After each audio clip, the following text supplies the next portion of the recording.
Բարև ձեզ, այսօր մի զրուցակից է կենտրոնական ընտրական հանձնաժողովի նախագահ Վահագն Հովակիմյանն է։ Բարև ձեզ, պարոն Հովակիմյան, շնորհակալ եմ մեր ժամանակ տրամադրելու համար։ Պարոն Հովակիմյան, դեռևս 2024 թվականին հույս էիք հայտնել, որ 2026 թվականի խորհրդարանական ընտրություններին ընտրական համակարգը պատրաստ կլինի զինված նոր հնարավորություններով, որքանով է այսօր ընտրական համակարգը պատրաստ խորհրդարանական ընտրություններին։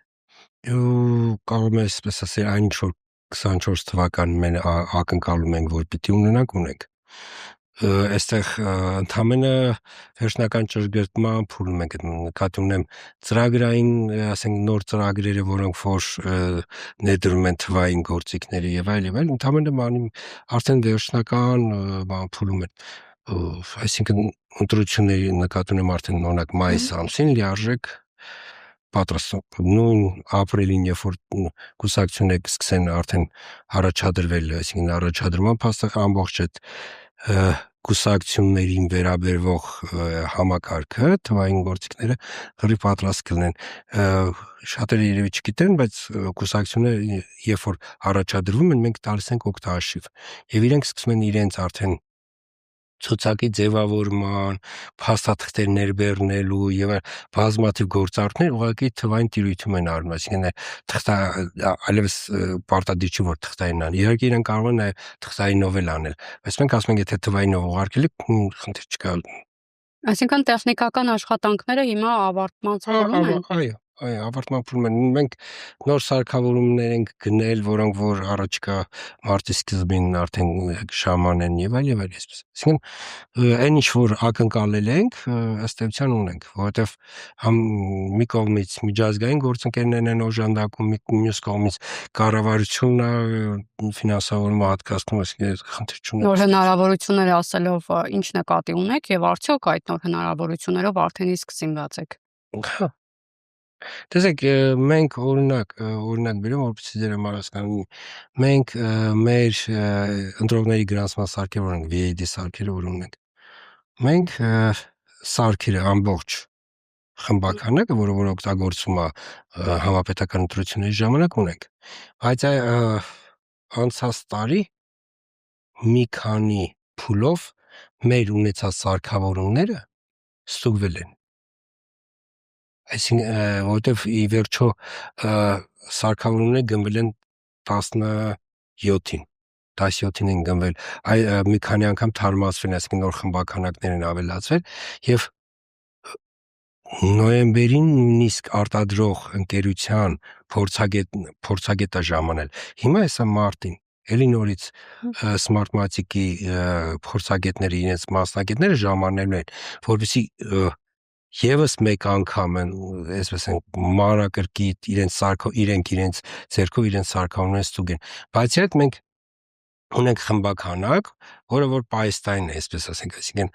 դա ինչի համար է, որ Աստված մի ասի, եթե որևէ տեղամասում օրինակ սարքը խափանվի, արագ մասնագետները մոտենան նոր սարքը տեղադրեն, խափանվածը տանեն։ Այսինքն դրա համար այդ խմբականակը նորն ենք ձեռք բերում, այսինքն նոր խմբականակ ենք նաև ձեռք բերում, որը որ լինելու է պայստային, բայց այս նոր խմբականակը, որ ձեռք ենք բերում, իր զուտ ֆունկցիոնալ հնարավորությունները ավելի նորն են լինել։ Նաև սա ինչի համար ենք անում, որովհետև մեզ նաև հետաքրքիր է, որ նույն այդ սարքավորումների, ասենք այն ինչ որ մենք ունենք, իր ավելի ժամանակակից ավելի նոր տարբերակը նաև մեր տրամադրության տակ ունենանք, նաև պիլոտ անելու համար, այսինքն այդ հասկանալու մեր ունեցած սարքերից որքանով է ինքը օրինակ արագ աշխատում, օրինակ։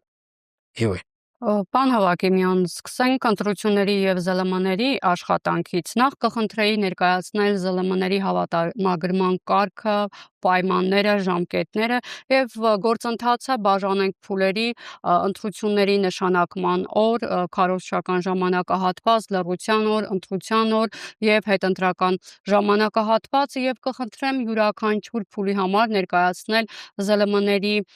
սահմանափակումները, կարգավորումները, ընդհանուր առմամբ ինչ չի կարելի անել լրատվամիջոցներին այդ փուլերի ընթացքում։ Ինչ-որ հետաք է ԶԼՄ-ներին չի կարելի անել այն, ինչ որ արգելված է զանգվածային լրատվության մասին օրենքով, մեր ընդհանուր տեղեկատվության ազատության, ասենք, կարգավորումն ու նկատի ունեմ ընտրությունները ԶԼՄ-ներին, որ ասենք ինչ որ հատուկ սանկցիաների ենթակում չկա այդպիսի բան։ Այստեղ ուղղակի սկսենք սկզբից։ Հավատարմագրումը ըստ էության ԶԼՄ-ների սկսվում է ընտրությունները նշանակելու մասին հրամանագրից անմիջապես հետո, այսինքն հրամանագիրը փետրվարի 7-ին ուժի մեջ է, արդեն բոլոր ԶԼՄ-ները կարող են հանգիստ դիմել հավատարմագրման այս պայդրությամբ արդեն երբ մոտ 2 տասնյակ 10-ից ավել արդեն ԶԼՄ-ները հավատարմագրում են։ Ինքը շատ on-line է ներկայացում, այսինքն e-request համակարգով ներկայացում է դիմումը դրա, այսինքն կարիք չկա որ ԶԼՄ-ները օրինակ գան, դիմումը ներկայացում է on-line արագ, առանց այսպես ասենք որևէ խոչընդոտի ընթանում է։ Այսինքն այստեղ ամեն ինչ շատ հեշտացված է, հատկապես ԶԼՄ-ների դիտորդների պարագայում շատ ամեն ինչ հեշտացված է։ Ինքը on-line տիրույթում արվում ավտոմատ, այսինքն երբ որ ԶԼՄ-ն հավատարմագրից, հետո ինքը սկսում է իր արդեն լրագրողին, օպերատորին, եթե նայած ասենք ինչ, արդեն տվյալներն է մոտ քարում եւ բեյջը ավտոմատ է գեներացվում, այսինքն կոպիտ ասած, երբ որ օրինակ ձեր ԶԼՄ-ն արդեն հավատարում է, երբ որ արդեն ձեր լրագրողները մուտք կան, օրինակ որ լրագրողներն են օրինակ լուսաբանելու այս ընտրությունները, դրա համար այն վկայական, այդպես ասենք, բեջը մի քիչ օտար բառ է, վկայականը գեներացվելու է ավտոմատ, դուք այդ ուղակի տպելու եք, դնեք, ասած ասած, կրեք, որ իապացույց, իհարկե միշտ բանը ցանկալի է, որ ունենալ անձը հաստատող փաստաթուղթ, որպեսզի ակնհայտ լինի, որ այս, այսինքն անձը նույնն է, նկատի ունեմ, եթե օրինակ որևէ տեղ դուք որպես ընտրության լուսաբանող շրջան, որպես լրագրող գործունեության ծավալելուց լինեք եւ որի մեկը օրինակ հարցնի, ասենք համոզվելու համար օրինակ դուք եք թե դուք չեք, այդտեղ անձահաստատողի փաստաթղթի ասենք կարիք է, ինչքան նույնականացման կարտ, հանձնագիր կամ այլ, որ կապացի, որ այդ այսպես ճիշտ ասենք դա ոնց ասած բան չէ, Եթե մասնավորացնենք, անդրադառնանք հենց յուրաքանչյուր փուլին ԶԼՄ-ների կարգավորումներին եւ սահմանափակումներին։ Մինչև քարոզարշավի մեկնարկը ըստ էության որևէ սահմանափակում, հատուկ սահմանափակում չկա, որը որ զանգվածային լրատվության միջոցների բարագայում կիրառվում է, որովհետև սահմանափակումները սկսվում են քարոզարշավի փուլի մեկնարկով։ Քարոզարշավի փուլի մեկնարկում արդեն այստեղ գալիս է թափանցիկություն։ Նկատի ունեմ օրինակ զանգվածային լրատվության միջոցը, եթե վճարովի ծառայություն է մատուցում, օրինակ քարոզչական նյութատարածում, կամ նույնիսկ ասենք կարող է քարոզչական օրինակ, չգիտեմ, ռեպորտաժ անի, որը որ ինքը վճարի դիմաց անում, օրինակ։ Այսինքն վճարովի օրինակ զանգվածային լրատվության միջոցը վճարովի որևէ կուսակցության վճարովի ծառայությունա չեմ մատուցում։ Ինքը դա պիտի հայտարարի, այսինքն այնտեղ գրվում է, պիտի գրվի պարտադիր, որ դա նախընտրական քարոզչություն է։ Այսինքն սա ինչի համար է, որ երբ որ դուք վճարովի ծառայություն եք մատուցում, դա հայտարարեք։ Պլյուս, եթե որևէ կուսակցության օրինակ ձերնո, չգիտեմ, գովաց տեղադրել է կամ այս ասենք վճարովի ծառայությունները արժի 1 միավոր, դուք բոլորին պիտի նույն այսպես ասենք սակագնով, այսինքն դուք պիտի հավասարությունը, զանգվածային ԶԼՄ-ները պիտի ապահովեն հավասարություն, պիտի չթաքցնեն, այսինքն եթե այսպես ասենք օրինակը, որտեղ գումարը պիտի կուսակցությունը պարտավոր է իր նախընտրական հիմնադրամից ձեզ վճարի, այսինքն զանգվածային լրատվության միջոցին ինքը պարտավոր է վճարի իր նախընտրական հիմնադրամից։ Դա համար, երբ որ դուք ասում եք, որ օրինակ այսինքն կուսակցությանը այսինքն վճարովի ծառայությունը, չէ՞ քարոզչական ծառայություն եք մատուցել, դա ֆիքսվում է, ինքն էլ պիտի հետո իր հաշվետվություններով ցույց տա, որ այդ գումարը փոխանցել է տվյալ լրատվամիջոցին։ Սա հաջորդ, այսպես ասենք, ճակերտավոր սահմանափակումը դա ըստ էության չի կարող ասել, որ ընտրություններին ընդհանրապես դա կեղծիք չտարածելուն է։ Այսինքն կան օրինակ պահանջներ, որոնք վերաբերում են ընդհանրապես ԶԼՄ-ներին, բայց ընտրությունների ժամանակ այդ ամենի այսպես կարիքը սրվում է ուղղակի։ Այսինքն ցանկացած օրինակ չճշտված լուրը ընտրությունների ժամանակ ավելի կուսակցությունները, տեխնացուները իրենք ավելի նյարդային կամ ավելի զգայուն են, երբ օրինակ որևէ չճշտված լուր է, քան ասենք սովորական օրինակ պայմաններում դրա համար նաև այդ չճշտված լուրերի հնարավորն է զերծ մնալ, որովհետև այդ ժամանակ արդեն մամուլ ակամա լրագրողը մամուլ կարա հայտնի ոնց որ քաղաքական բանավեճի կիզակետում, այսինքն սկսի վերածվել կողմ դառնալ։ Ինչը կարծում եմ ցանկացած լրագրողի լրատվամիջոցի համար երբեք ցանկալի չի, որովհետև իմ ընկալմամբ լրատվամիջոցները այս նախընտրական փուլի իրենց մասնագիտական գործն են կատարում ու նաև եթե ասենք կա հնարավորություն, որ լրատվամիջոցը օրինակ ֆինանսական օրինակ հնարավորությունները ավելանան, այսինքն ինչու ոչ հեռուստաընկերությունների վիդեո կոնտենտ օրինակ տարածող լրատվամիջոցների համար սա շատ լավ ընտրությունները դա բանն է ամենալավ ժամանակն է նաև որ ֆինանսական հոսքերը ավելանան լրատվամիջոցների։ Եթե այդ կարգերը խախտում է դիցուք որևէ լրատվամիջոցը, ինչ պատիժ է հասնում։ Ասենք նայած, եթե ընտրական օրենսգրքով այնտեղ քարոզության Vivo-ով վարչական իրավախախտումի մասին օրենքով հստակ սահմանված է։ Հստակ, այսինքն ես ուղղակի չեմ հիշում դեպք, երբ որ Vivo-ի կարգավորները կիրառված են, առաջին անգամ մենք այդ խնդրի շուրջ մտածել ենք, եթե չեմ սխալվում, Սիսիանի ավականու ընտրությունների ժամանակ, երբ որ ուղղակի մենք հայտարարություն ասենք լռության օրը մի խախտեք։ Այսինքն նախորդ օրը եւ քվեարկության օրը, երբ որ լրատվամիջոցներ եղան, որոնք որ ուղղակի զբաղված են քարոզչությամբ։ Եվ մեր մոտ արդեն այսպես ասենք այդ ծայրահեղ միջոցը, որ պիտի լրատվամիջոցին վարչական պատասխանատվության ենթարկելու գաղափարը սկսեց արդեն սկսեց մտածել պատասխանատվության մասին։ Գյումրի ընտրություններին, օրինակ Գյումրի ավականու ընտրություններին, հիշում մենք նախապես լրագրողներ ունեցանք փակ։ Ես եմ գնացել սեդ լրագրող, այդտեղ Գյումրիում աշխատող լրագրողներ հրավիրել ենք, ով եկել էր, ու այդ մեր խնդրանքը était մի խախտեք, այսինքն լռության նախորդ օրը քվեարկություն մի լռության մի խախտեք, քարոզություն մի արեք, ծեր գործը արեք առանց քարոզություն կատարել, որովհետև եթե դուք դա անեք, մենք է ստիպված ենք լինելու արդեն գնալ մյուս, ասում եմ, ճանապարհ, որը արդեն բաց ու իր վաղաշաբաթում գրեթե դեպք չունեցանք, չէ՞, եթե չեմ սխալ վաղաշաբաթում դեպք չենք ունեցել։ Ես օրինակ վաղաշաբաթի ավականու ընտրությունների ժամանակ ոչ քվեարկության այսինքն եղան առանձին տենց փոքր, բայց որ համակարգ, այսինքն որ դու տեսնես, որ օրինակ լրատվամիջոցը թիրախային ինքը լրության օրը քարոզչություն է կատարում, տենց եթե կարող ասեմ, որ տենց չենք ունեցել, տենց որ ակնհայտ տեսնենք, որ Պարոն, եթե կարելի է ավելի մասնավորեցնեմ, ԶԼՄ-ներում առանձին տեխնացուների հետ հարցազրույցները, դրանց վերաբերյալ գնահատականները, ընտրախախտումների վերաբերյալ տեղեկությունների հրապարակումը կարող են որակվել քարոզչություն կամ հակաքարոզչություն եւ որ դեպքերում։ Տեսեք, քվեարկության նախորդ օրը եւ քվեարկության օրը որևէ կուսակցության մասին, այսպես ենք մասնակից կուսակցությունների, տեխնացուների մասին գնահատականները, դիտարկումները, այդ ամենապարզ քարոզչական ձևն է, որովհետև ես կարող եմ հիշել, օրինակ տարիներ առաջ արժանտրությունների նախորդ օրը դիտորդներից մեկը, դիտորդական կազմակերպություն վեր կացավ ասուլիսայից եւ կոնկրետ ընտրության մասնակից քաղաքական ուժի մասին ինքը վերում էր իր հավաքած փաստերը, որ այս քաղաքական ուժը ընտրախախտումներ արել։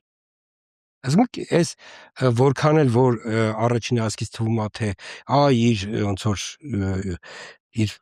պարտականությունները, իրավունքներն էր իրացնում, չէ՞, տվյալ դեպքում դիտորդը։ Չէ, այդ այսպես ենք, իրավունքի չարաշահման ամենադասական օրինակն է։ Երբ որ դուք կոնկրետ ունեք իրավունք եւ այդ իրավունքը չարաշահելով օգտագործում եք ինչ որ մեկի իրավունքների դեմ։ Հասկանում եք, այստեղ է խնդիրը։ Այսինքն նույն օրինակ ես նույն այդ ժամանակ այդ դիտորդական կազմակ ասել եմ օրինակ եթե դուք անունը չհրապարակեիք դրա քաղաքական ուժի ասեիք որ քաղաքական ուժերից մեկը այս ինտերեսային խախտումներն է իրականացրել ինչ է ձեր կյանքը փոխվելու ոչ մի հիմա նույնը պետք է ասեմ լրագրողների բակում եթե անունները այսինքն նույնականություն արձանագրել եք խախտում խնդրեմ ներկայացրեք բայց երբ որ տեխնացուին կուսակցության նույնականացնում եք դա նույն քարոզությունը արդեն դրանից այսինքն քարոզ, հակաքարոզ նկատում եմ, հասկանում եք, այստեղ այդ ամենը ասել թե այ ընդամենը մենք խախտումներն են ներկայացնում։ Շատ գիտեք, հա, քողարկված քարոզչություն, այսինքն իրավունքը լրատվամիջոցի իրավունքը ինչ որտեղ ես կասեմ ինձ պարտականությունն է վեր հանել խախտումները եւ ներկայացնել, բայց քվեարկության նախորդ օրը քվեարկության օրը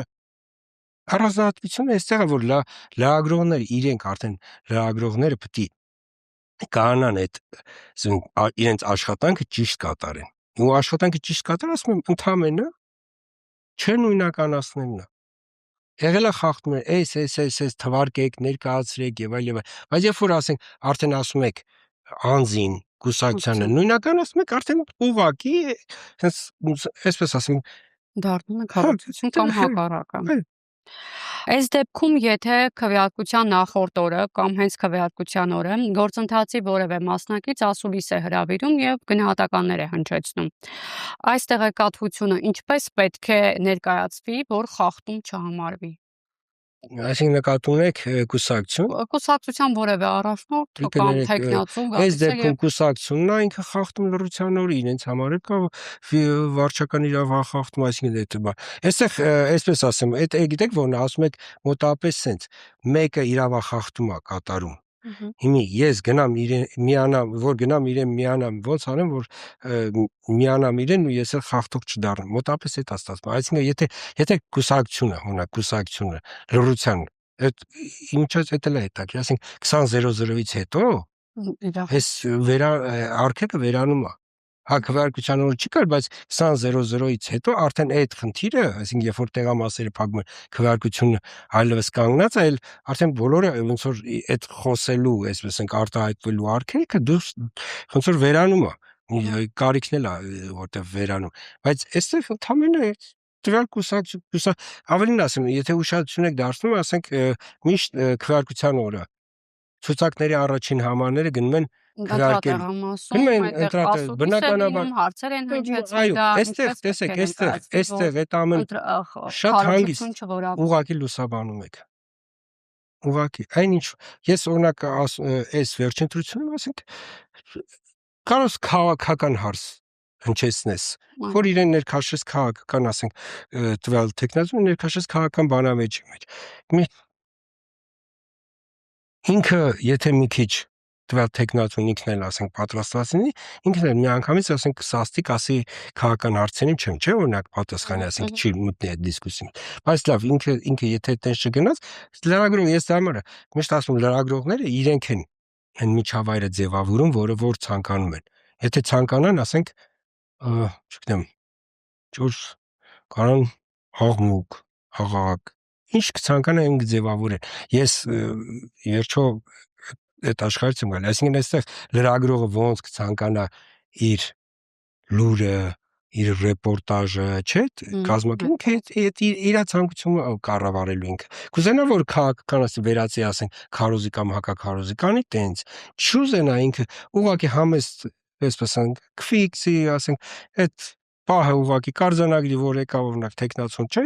քվեարկես գնաց կամ ասենք, չգիտեմ, այնտեղ մի հատ ինչ որ փուճուրիկ հայտարարություն եղավ, չեղավ, չգիտեմ, սենց։ Ասենք այդ դրանով կսահմանափակվի, բայց լուսաբանումը ու քարոզչությունը չխառնել, դա շատ հեշտ է։ Ուղղակի այստեղ ասում եմ ցանկությունն է լրագրողի, ասում եմ լրագրողության մասնագիտական, ինքը ինչա ցանկանում անի։ Ես միշտ ասում եմ կրկնում լրագրողները իրենք ազատ են իրենք որոշել թե ոնց են անում, բայց այն ինչ որ օրենքի խախտում այդ չպետք է անեն ուղղակի։ Այսպիսի մի օրինակ, եթե նախկին նյութը հայտնվում է էլեկտրոնային ԶԼՄ-ի առաջին կամ գլխավոր էջերում, դա որակվելու է որպես խախտում, թե ոչ։ Ոնց է հայտնվում։ Տեղադրվում է դիցուկ։ Ո՞վ է տեղադրում։ Լրատվամիջոցի կողմից։ Այդ եմ ասում, նախկին նյութը քարոզչական նյութ է։ Լրատվամիջոց, այսինքն ինչ որ գործողություն արես, բերել իր նահին նյութը առաջ պլան բերել։ Ես այստեղ եմ այդ հարցում։ Իրավական տեսանկյունից գործողություն ընդհանրապես միշտ որևէ բան խախտողը գործողություն կատարողն է։ Հարց. ով է ինչ որ բան արել։ Ես դա համար հարցրեցի։ Եթե լրատվամիջոցը ինքը հին կոնտենտները միտումնավոր հանում Գնացեք, դա նույնն է, թե նոր կոնտենտ արտադրեցել, այդ ընդհանրեն բան է ասում, ես ընդհանրեն հինն եմ վերել, դա իմ ասած իրավունքի չարաշահումն է, հասկանում եք, ասենք քողարկված ինչ Քողարկված։ լավ կարելի է չէ՞ դուրը հանգստանալ, հաջորդ նախորդ օրը ունակ հանգստանալ, հաջորդ օրն հանգիստ գնալ, ընտրություններ լուսաբանել, ասենք Եվ ինչպես է վերահսկվելու սոցիալական հարթակներում քարոզչությունը, այստեղ ուզում եմ հասկանալ միջև քարոզչության պաշտոնական մեկնարկը կարող են սոցիալական հարթակները նյութի քաղաքական բնույթով պայմանավորված սահմանափակումներ կիրառել, եթե ապա այո, որ դեպքերում, եթե ոչ, ինչ պետք է անել սահմանափակումներ կիրառելու դեպքում։ Նկատում եք Facebook-ը, թե իրենց սահմանափակումներ։ Այո, վերահսկվելու Կենտրոնական ընտրական հանձնաժողովը ունի։ Կենտրոնական ընտրական հանձնաժողովը չի կարող սոցիալական հարթակները վերահսկել։ Մենք կարող ենք ընդհանրապես մոնիտորինգ ենթարկել։ Հեսա եկեք այդ հասկանալ, այսինքն մենք կարող ենք մոնիտորինգի ենթարկել, ինչն էլ պատրաստում ենք անել, եւ նաեւ այսպես ենք սոցիալական հարթակը տիրապետող կազմակերպություններ փորձում ենք որոշակի իրավական հարաբերություններ ձևավորել այն նպատակով, որ երբ որ օրենսդրության կոպիտ իրենց հարթակներում օրենսդրության կոպիտ խախտումների դեպքում մենք փորձենք իրենց պաշտոնապես դիմենք իրենք միջամտեն այս սա բայց օրինակ քիչ առաջ ես որ այստեղ գալուց առաջ մենք հերթական այդ մոնիտորինգի գործիքի հետ էինք, ասինքն ընկերությունը, որը որ նման գործիք ունի, իրենք իրենց ներկայացուցիչ եկել էր եւ ներկայացնում էր իրենց գործիքի, այսպես ենք առանձնահատկությունները, ոնց որ մեր համար ներկայացնում էր։ Բոլոր դեպքերում, ինչպես հասկանում եմ, վերահսկողություն լինելու է եւ նաեւ սահմանափակումներ կիրառվելու է, թե ոչ։ Ես ինչու եմ այդ բառից բանանում, որտեղ շատ կարեւոր է բառը։ Վերահսկողություն դա նշանակում է, որ դու պիտի, այսպես ենք, կարողանաս ինչ որ արգելել, չգիտեմ, ես անես։ Մենք նման գործիքակազմ, այսինքն որ կարողանա չունենք այդ գործիքակազմ։ Մենք ընդհանրապես պիտի մոնիտորինգ անենք, երբ որ դեպքում խախտում տեսնենք, գնանք խախտումը վերացնելու հետևից, եթե կարողանանք, այսինքն տվյալ դեպքում սոցցանցը տիրապետողին փորձելով այնտեղ իրենց հետ խնդիր լուծել, նաև լրատվամիջոցը, անձը, ով որ օրինակ թույլ է տվել, փորձել իրեն արդեն մեր օրենսդրության սահմաններում իր հետ հարաբերությունները։ Այս դեպքում ո՞րն է խախտում որակվելու, պարոն Հովակիմյան։ Չեմ ասում, ինչ է գտնելու եւ ասելու, սա քաղաքական բնույթով է պայմանավորված։ Չէ, քաղաքական բնույթը չէ։ Մեզ չի տակրում ով ում հասցեին ինչ է ասում, այսպես ասեմ։ Իսկ մեզ քաղաքական կոնտենտը չի հետաքրքրում։ Մեզ քաղաքական կոնտենտը նույնիսկ երբ որ մենք մասնագետների հետ քննարկում ենք, ասենք այդ նույն մոնիտորինգային ծրագիրը, մենք դա ենք ասում, մեզ չի հետաքրքրում թե որ քաղաքական ուժը ում ինչ թեկուս ասենք կեղծ լրատվությամբ, ասենք իրար կմեղադրեն, չգիտեմ, ամենավերջին մեղքերի մեջ չէ, կբանավիճեն, դա իրենց խնդիրն է։ Մեր խնդիրը ընտրական օրենսգիրքը չխախտելն է։ Մեր խնդիրը ընտրական համակարգը պաշտպանելն է կեղծ լրատվությունից, ընտրական համակարգը։ Այստեղ հասկանալի չէ, որ քաղաքական գործիչները, կուսակցությունները մեկ-մեկու հասցեի ինչեր են ասել, որքան գնա իմի այսօր մեկ-մեկու այսպես ենք ինչ ասես մեղադրում եմ, որքան ընտրությունների օրը մոտենա, այնքան ավելի այսպես չէ իրար մեզ դա չի տա, մենք բովանդակության մեջ, այսպես ասեմ, բովանդակության մեջ խորանալու ենք, հետաքրքրել, երբ որ դա վերաբերվի կային ընտրական համակարգին։ Բովանդակությունը մեզ այդ տեսանկյունից է հետաքրքիր, թե չէ, իսկ քաղաքական ուժերի ով ինչ ասեց, ով ինչ ասենց ասես կերպ մեղադրանք, այդ իրենք մեկ-մեկու հերքեն, մեկ-մեկու այսպես պայքարեն իրար դեմ։ Նախկինում մի այսպիսի երևույթ կար, որ ընտրության նախորդ օրը կամ հենց քվեարկության օրը արտերկրից որևէ ազդեցիկ մարդ այսպես որևէ ելույթ էր ունենում այսպիսով գովազդ կամ հակագովազդ ընկալելով այդ ամենը ներկայացնելով,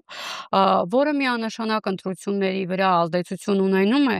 սա ինչպես է կարգավորելու, ինչպես է գնահատելու դրա ազդեցությունը ընտրական գործընթացի վրա եւ խախտելու դեպքում ինչպես է սանկցիաներ արտերկրից նկատի ունեք քաղաքացի չհանդիսացող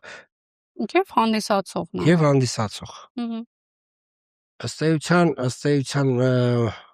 էլի վարչական իրավախախտումների մասին օրենքով տվյալ դեպքում, այսինքն լրության օրը խախտելու համար կա պատասխանատվության տարբերակ եւ ինչու ոչ, եթե մեզ օրինակ ստացվի, օրինակ Meta-ի Facebook-ի հետ ստացվի մեզ, ասեմ, մեր այդ համագործակցությունը, մենք եթե ստացվի այդ ժամանակ հնարավորություն կունենանք նաև իրենց միջոցով տվյալ օրենքի խախտումները միանգամից այսպես վերացնելու։ Քանի որ նաև մետայից խոսեցինք, ինչքան դեպի ընտրություններ ժամանակը սեղմվում է, այնքան տեսնում ենք քաղաքական տարբեր հոսանքների կողմից սոցցանցերը կիրառվում է քարոզչության համար, այս ֆոնին աճում է նաև մետայում քաղաքական գովազդի համար ներդրումները, այստեղ որևէ կարգավորում գործելու է, թե ոչ։ Փորձում ենք համագործակցություն հաստատել, որպեսզի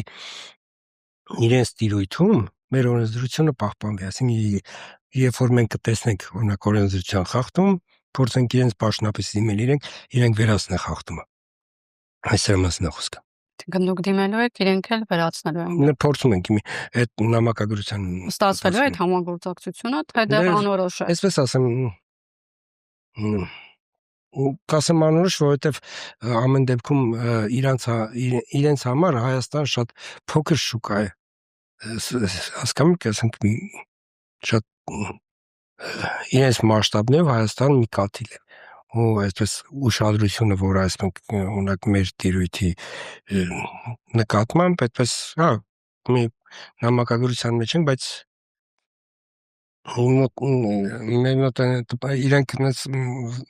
իրենց համար մի կաթիլ կարող է չհետաքրքրի եւ ձեր նամակներին էլ այսպես չպատասխան։ Չէ, եթե իմի համագործակցությունից այդ խողովակները հասկանալ ինչպես հնարավոր աշխատել, մենք այդ փուլի վրա ենք։ Եթե կարողացանք մենք իրենց կողմից ունենալ ընկալում, որ իրենք հատուկ ուշադրություն, որտեվ իհարկե իրենց կողմից այդ ուշադրությունը եւս իրենց համար ռեսուրս է, այսինքն Հայաստանի նկատմամբ ուշադրություն։ Եթե այդ ունեցանք այդ համագործակցությունը, արդեն շատ կհեշտանա։ Լավ, անդրադառնանք քաղաքական գովազդի սահմանափակումներ լինելու են, թե ոչ, խախտումների դեպքում ստուգման ինչ մեխանիզմներ են կիրառվելու, ԶԼՄ-ների դեմ տուգանքի ինչ սանկցիաներ են նախատեսված։ Քաղաքական գովազդի ինչը նկատի ունեք խախտում։ Քաղաքական գովազդ, տեսեք, քաղաքական գովազդը ունակ ինչ ասեմ, բոլոր հեռուստաընկերությունների վայր իրենց սակագներ հրապարակել, իրենց պայմանները հրապարակել։ Բովանդակության մեջ, տեսեք, որը մեկ իրավունք չունի այսպես անդրադառնալ բովանդակությանը, բացառապես եթե օրենսդրությամբ արգելված, այսինքն նկատի ունեմ հայ իրավունք, բռնության կոչ, ու դա կապ չունի արդեն քաղաքական գովազդի, թե չգիտեմ մշակութային գովազդ, հասկանում եք, այսինքն այն ինչ որ ընդհանուր օրենսդրությամբ արգելված է, չէ, որ չի կարելի անել, օրինակ չի կարելի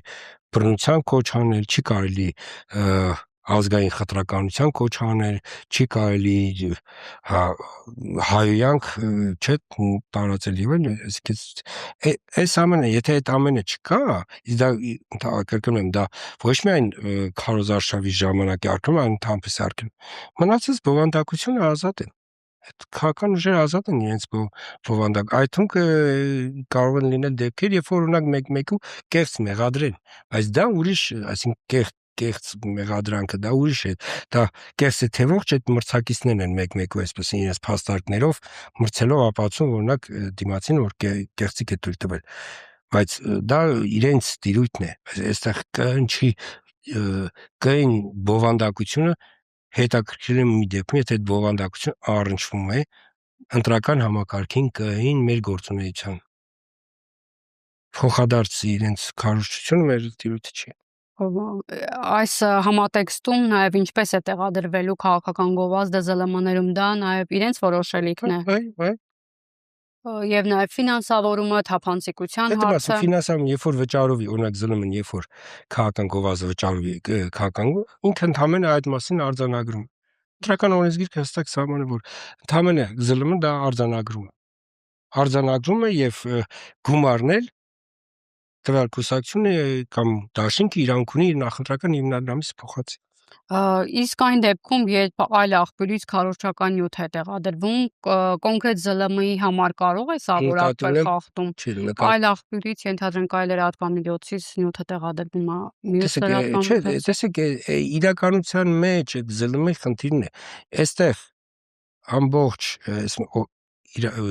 օրենքի տեսանկյունից վճարի, այսինքն այդ գործուն օրինակ ԶԼՄ-ն դա ինչ որ անում է ինքը ուղղակի լրագրողը այդպես է կարծում կամ խմբագիրն է այդպես կարծում, չգիտեմ, կամ իր այդ կոնտենտը ոնց որ իրենք են ստեղծել կամ իրենց գործընկերներն են ստեղծել եւ իրենք այսպես համամիտ են իրենց խմբագիրը համամիտ։ Սա խոսքի ազատությունը, որը որևէ կերպ չի սահմանափակվում։ Սահմանափակումները կարգավորումը վերաբերվում են վճարովի ծառայություններին, երբ որ լրատվամիջոցները վճարովի ծառայություններ են մատուցում։ Այստեղ որ լրատվամիջոցները պարտավոր են հավասար պայմաններ ապահովել թափանցիկություն եւ հավասար պայմաններ։ Եվ նաեւ վերջին շրջանում գիտենք ազդեցիկ է դարձել այս արհեստական ինտելեկտով տեսանյութեր սարքել, հրապարակել, քարոզչություն անել կամ ու տարածել։ Կան երկրներ, որոնք արգելել են սա։ Մեզ մոտ սա ինչպես է կարգավորվելու։ Ես մոտ ըստ էության արհեստական ինտելեկտով թե լրագրողի կողմից ստեղծված ըստ էության մնում են թե նաև քաղաքական ուժի որևէ։ Չէ, նկատում եմ մեր օրենսդրությունը արհեստական ինտելեկտով ստեղծված կոնտենտի կարգավորում չունի։ Այսինքն ստացվում է, ինչի համար եմ ասում, ստացվում է մեր օրենսդրության տեսանկյունից դա նույն ոնց որ մարդ է ստեղծել թե արհեստական ինտելեկտը, ոնց որ ստացվում է նույն կարգավորում, որտեղ չի առանձնացվում։ Այսինքն ով տարածեց, հայ մի օրինակ լրատվամիջոցը արհեստական ինտելեկտով կոնտեքստ ստեղծեց, տարածեց օրինակ։ Դա ազդեցություն միանշանակ ունենալու է, բայց խնդիրը այստեղ բաց չեք տեսնում։ Չէ, այստեղ օրենսդրական բաց է, որը որ մեր տիրույթը չի։ Ես ասում, քանի որ նոր երևույթ է ինքը, այնպես չի որ աշխարհում շատ երկրներ կան, որ այս խնդիրը չէ։ Բոլորը նոր այս քննարկում, ասենք ինչպես կարգավորել։ Մեր մոտ կարգավորում չունենք, նույնիսկ ԵՄ անդամ երկրներում նոր այդ բանավեճերն են սկսվել, թե ինչպես կարգավորեն, ոնց անեն, որ եւ այլն։ Բայց մեր մոտ դա ասում եմ, ընկալվելու է, որ նույնն է, թե ասենք լրագրողն է նյութը սարքել, թե արհեստական ինտելեկտ, ասենք դուք օգտագործեցիք ձեր լրատվամիջոց օրինակ։ Օգտագործողը իմը սպառողի տեսանկյունից, այստեղ մի բան կա, որը օրինակ դուք որ օրինակ սպառողը կարող է մտածի, որ դա ասենք իրական է, այստեղ հա, իրական, այսինքն այստեղ խաբեությունը, կողմից խաբկանքը այդտեղ լինի։ Բայց եթե ասենք իր մեջ ձեր այդ օրինակ պատրաստած նյութը իր մեջ չունի ինչ որ թիրախ, որ այդ խաբելու այլ, չգիտեմ, ինֆորմացիոն է օրինակ եւ այլ եւ ինքը կա նորմալ է, այսինքն ես ինչ եմ ասում, որ նորմալ է, որովհետեւ այդ դեպքում եթե դու ինչ գործիք ես օգտագործել, այսինքն նյութը պատրաստելուց մեկ պարագայում կա ընդհանրապես սպառող են հետաքրքիր թիրախի տեսանկյունից, այսինքն դու ինչ ես ցանկանում սպառողին ասել, եթե ինչ որ մեկի մասին կեղծիք է, չէ՞, ասենք ինչ որ լուր է, հա, այդ դեպքում կարող է, բայց եթե դու ինչ որ երևույթ ես ներկայացնում, օրինակ լրագրողը լրատվամիջոց, երևույթը ներկայացնում, որ ուղղակի երևույթն այդպես ներկայացնում, այստեղ խնդիր չկա։ Եվ քանի որ այս թեման սպառնում ենք արդեն,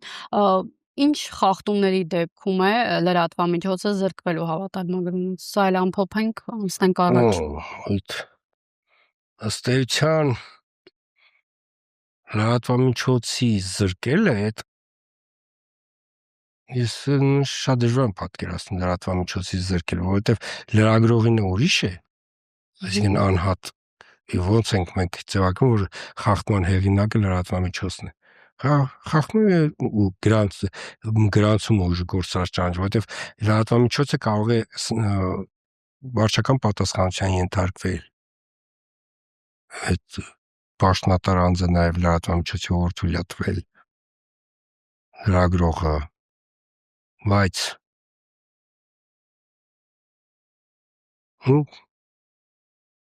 ես մի քիչ դժվարանում եմ պատկերացնել այդպիսի իրավիճակ, որ լրատվամիջոցի գրանցումը ուժը կորցրած ճանաչը, դա ուղղակի տոտալ, այսպես ասենք, ինքը լրատվամիջոցը պիտի ուղղակի տոտալ օրենքից դուրս իր լրագրողն, այսինքն այն մարդիկ, ովքեր որ հանգնդես են գալիս լրատվամիջոցի անունից, չէ՞, լրագրողները, պիտի տոտալ զբաղվեն, այսինքն ընտրախախտումներ, այսինքն ընտրական օրենսգրքի դեմ այս արշավ ծավալեն, որ նրան հարց քննարկվի։ Եվ թեև մեր հարցազրույցը հիմնականում շեշտադրում է ընտրություններ եւ ԶԼՄ-ների աշխատանքն է, բայց մեկ կարևոր հարց կա, որին կցանկանամ անդրադառնալ։ Մի քանի օր առաջ, նաեւ կարող ենք արձանագրել ընտրություններից ամիսներ առաջ, ազգային ժողովը ընդունեց փոփոխություն, որով դիտորդական առաքելության թափանցիկության եւ քաղաքական չեզոքության պահանջները խստացվեցին։ Այս նախագիծը միանշանակ չընդունվեց։ Օրինակ, ընդդիմությունը սա որակում է որպես հակաժողովրդական, նշելով, որ այսպես ցանկանում են իշխանամետ դիտորդական առաքելություն ձևավորել, իշխանությունն էլ ասում է հակառակը։ Մենք ուզում ենք, որ դիտորդական առաքելությունները չեզոք լինեն, իդեպ այս պահանջը միշտ էլ եղել է, չէ՞։ Ու նաև նշում են քաղաքացիական պայմանագիր կուսակցության անդամները այս հարցի քննարկման ժամանակ, որ խնդիրը կենտրոնական ընտրական հանձնաժողովի դաշտում է դիտորդների առաքելություն չափանիշները, նաև այդ թվում դուք ինչ կարծիք ունեք, այս նախագիծը ոչ իշխանական դիտորդական առաքելության ստեղծման նպատակ ունի, թե ոչ։ Ձեր հարցը արդեն կապ չունի դիտորդության հետ, որտեղ եթե դիտորդին գնահատում եք իշխանական, ոչ իշխանական, ինքը դադարում է դիտորդ լինելուց։ Դիտորդի իմաստը հանրային վերահսկողությունն է, այդ ինստիտուտի իմաստը, որ ինքը պետք է լինի չեզոք, ինքը ոչ իշխանական պետք է լինի, ոչ էլ ընդդիմադիր պետք է լինի։ Ես հասկանում եք, արդեն այդ բանավեճի մեջ ի սկզբանե սխալը դրված է։ Երբ որ որը մեկը ասում է, որ ես անում եմ, որպեսզի ընդդիմադիր դիտորդ հարգես դիտորդ ոչ պետք է ընդդիմադիր լինի, ոչ իշխանամետ։ Դիտորդը պետք է լինի չեզոք ու կապ չունի մինչև դիտորդ գրանցվել ինքը ինչ քաղաքական կողմնորոշում ունի, ինչ քաղաքական կողմնորոշում չպետք է արտահայտվի։ Խնդիրը սրանն է։ Հասկանում եք, այդ փոփոխությունը, որ փոփոխությունը արվել է մի նպատակով, որպեսզի այն դեպքում, երբ որ դիտորդության ներքո քաղաքական գործունեություն կծավալվի, մարդիկ չծավալեն։ Ես կրկնում եմ, վաղաշաբաթի ընտրություններում մենք ունեցել ենք այդ դեպքը։ Մենք դրա մասին 10 ժամանոց նիստ ենք ունեցել, հետո նիստի ցանագրություն ուղղակի լուր դրել ենք։ Չենք մարդ, բայց այդ նիստը կարակ նայեք։ Երբ որ մեր ամբողջ խնդիրը, որ դիտորդական առաքելությամբ գրանցված մեր շատ հարգելի մասմա գործիչներդ ասում ենք, եղբայր դուք այս ընթացքում քաղաքական գործունեություն եք ծավալում։ Հարգանես ով է ձեզ արգելել գնալ քաղաքական գործունեություն ծավալել։ Ինչի եք եկել գրանցվել որպես դիտորդ, ասում եք, որ մենք չեզոք ենք, մենք օբյեկտիվ ենք, բայց դուք քաղաքական գործիչ եք։ Քաղաքական գործիչ եք, զբաղվեք քաղաքական գործունեությամբ։ Այսինքն, այստեղ շատ կարևոր է, որովհետև դիտորդությունը դա չեզոք դիրքերից հանդես գա։ Նույն այն օրինակը, որ բերում է, որ տարիներ առաջ ընտրություններ, ասենք, քվեարկության նախորդ օրը դիտորդական առաքելությունը հրավիրել է ասուլիս եւ ներկայացնում է քաղաքական ուժերից մեկի կողմից թույլ տված ընտրախախտումները։ Դա արդեն չեզոքության խախտում է։ Չի կարող։ Հասկանում եք, այստեղ է որ դիտորդ ես, ասում ես ես չեզոք եմ, չէ՞։ Հարևը չեզոք եկել։ Ուզում ես քո ունես նախընտրած քաղաքական ուժը կամ դու ինքդ ես այդ քաղաքական հավաք գնաս բաղվի դրան, ով է քեզ խանգարում։ Պարոն Հովակիմյանը, պետք է նշեմ, որ օրինակ այդ հարցի քննարկման ժամանակ ազգային ժողովում էլ չհնչեց հարցի պատասխան, թե դիտորդական առաքելություն իրականացնողները, դիտորդները ինչ չափորոշիչներով են ընտրվելու։ Օրինակ դուք հիմա ոնց եք որոշելու, որ դիտորդն է անկախ, որը կողմնակալ։ Մենք անկախ ու կողմնակալ չենք որոշում։ Եկավ գրանցվեց դիտորդը։ Ինքը ընտրական օրենսգիրքը հստակ չափանիշներ սահմանում, որ դեպքում կարող է դիտորդական առաքելություն գրանցվեց։ Խնդրեմ, ինքը սկսեց իր արդեն գրանցվելու բայց սկսեց դիտորդը քաղաքական ցանկացած հայտարարություն չեզոքության խախտում։ Սպարչ։ Այսինքն իր խնդիրը դիտորդի խնդիրը դիտարկելն է։ Ախր բառները չի ասում դիտարկել։ Եվ օրենքները ասում են, որ դիտորդը ընտրությունների վերաբերյալ իր կարծիքները արտահայտում է զեկույցների ձևով։ Եվ այս քննարկումների ֆոնին նշվում է, որ նման փոփոխությունների իրականացումը ոչ միայն հապճեպ, այլևս ընտրությունների նախաշեմին, արդյոք չի հանդիսանում ՀՀԿ գործող այս սահմանված չափորոշիչների խախտում։ Ամենևին, գիտեք այնտեղ ինչ է արվել ընդհանրեն ընտրականում։ Դա թափանցիկության սեգմենտն ավելացել, որ ուղղակի որ ֆինանսական դիտորդական առաքելությունը իրականացնող կազմակերպ իրենց ֆինանսայի աղբյուրները հրապարակեն ընդհանրեն։ Եվ ամենակարևոր բանը, որ արվել է, դա կային տրվել լիազորությունը դիտորդական առաքելության գրանցում ուժը գործաշրջանոչելու հստակեցվել է։ Նախկինում դա չկար։ Եթե դիտորդը ընտրական օրենսգիրքը կոպիտ խախտել, միակ բանը որ կարող ենք անենք, այդ մենակ քվեարկության օր տեղամասից հեռացնենք։ Մենք կարող գնալ մյուս տեղամասից չեն կարողանում այդ լիազորությունը, որ իր գրանցում ուժը գործաշրջանոչել դուրս է մնացել ընտրական օրենսգիր։ Շուտ բանից դա։ Ուղղակի ոչ ոք դրա, այսպես ենք, դրա վրա ուշադրություն չէր դարձել, որովհետև այն տարբերակ, որ կարող են դիտորդները միտումնավոր կան, ասենք, մարդիկ հավատարմագրվում են որպես դիտորդ եւ սկսեն միտումնավոր ընտրական օրենսգիր խախտը, ժամանակին այդպես բան չէր եղել, որովհետև, ասենք, մտքներով չէր անցել այն ժամանակ։ Հետո կարծես որ նման բաներ կարող են, օրինակ, ինչ անել այդ դեպքում, երբ որ որևէ օրինակ քաղաքական ուժի հարող, չգիտեմ, որոշումը որ այդպես է իր քաղաքական գործունեությունը ծավալում, ինչ անել։ Ասենք դիտորդությունն ու քաղաքական գործունեությունը խառնում են։ Վերցնում է դիտորդի մանդատ, բայց զբաղվում է քաղաքական գործունեությամբ։ Պարոն Հովակիմյան, ընդդիմությունը թերահավատ է, ասում է, որ դուք չեք կարող անկողմնակալ նախագահ լինեք կենտրոնական ընտրական հանձնաժողովի եւ դրա համար փաստեր են բերում, որ դուք Նիկոլ Փաշինյանի թիմակիցն եք, քաղաքացիական պայմանագիր կուսակցության հիմնադիր անդամներից եք եւ նման փաստարկներ։ Կարող շարունակեք 20 տարվա լրագրողի փորձ եւ այլն։ Այսինքն ամբողջ կենսագրությունը կարող թվարկի։ Իսկ ով է ասում, որ այդ կենսագրության մեջ մի օրինակ կա, որ օրինակ ես, չգիտեմ, օրինակ խախտեմ եղել, չգիտեմ, օրենք խախտելու հակումներ եմ։ Դուք կաշկանդված չեք լինելու ԿՊ-ի հնարավոր խախտումները բացահայտելու համար։ Ամենևին, եթե բերեք 22 թվականի հոկտեմբերից ես նախագահ եմ ընտրվել, դրանից հետո քանի ընտրություն է տեղ ունեցել։ Սիսիանանի 23 թվականի գարուն, հետո Երևան, հետո Փորձամատովի Գյումրի Փարաքար, Վաղարշապատ, եթե ինչ որ կարող է էլի ընտրություն կարող է եղած լինի, որ չհիշեմ, բայց բերեք մեկ դեպք, որտեղ որ ես ասենք նախագահ կամ չի արել այն գործողությունը, կամ կատարել է գործողություն, որը որ անձով է պայմանավորված։ Նկատի ունեմ, օրինակ, եթե ես չլինեի նախագահ, լիներ այլ անձ, այլ գործողություն կարվեր կամ այլ կերպ կվարվեի։ Չկա, նման դեպք չկա։ Ավելին ես մինչև նախագահ դառնալը ըստ էության իմ կենսագրության գիտակից կյանքի պատկառելի ընթացքը նվիրված է եղել ազատ արդար թափանցիկ ընտրություններ ունենալու, որովհետեւ Հայաստանի Հանրապետության ընտրությունները անցկացվեն ազատ արդար թափանցիկ, այդ երազանքն է, այսինքն այդ ճանապարհին, այդ իմ գործունեության նպատակը դա է եղել լրագրող, հետո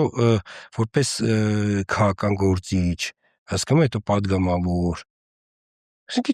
Այդ մեղադրանքը, որ դուք արդյոք կարող եք լինել, այդ նույնն է, թե հարցնեք, ասեք, օրինակ, դուք